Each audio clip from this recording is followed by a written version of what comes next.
Number drinking intentionally, যদি পান করে ইচ্ছাকৃত রোজা ভেঙে যাবে।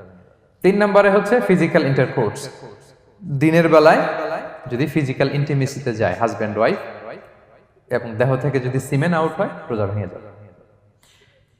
তবে ইচ্ছাকৃত যদি আপনি রোজা ভাঙেন এটা বড্ড ভয়ঙ্কর প্রিয় ভাইরা, এটা খেয়াল করে মনে রাখবেন যে ইচ্ছা করে রোজা ভাঙার চেয়ে বড় স্পর্ধা আর হতে পারে না। কারণ এই রোজা রাখাটা কি রমাদানে ফরজ।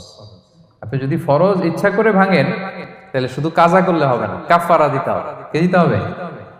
তাহলে আমরা জানছি কাজা, আমরা জেনেছি ফিদিয়া, এবার নতুন একটা টার্ম শুনলাম, এটা কি?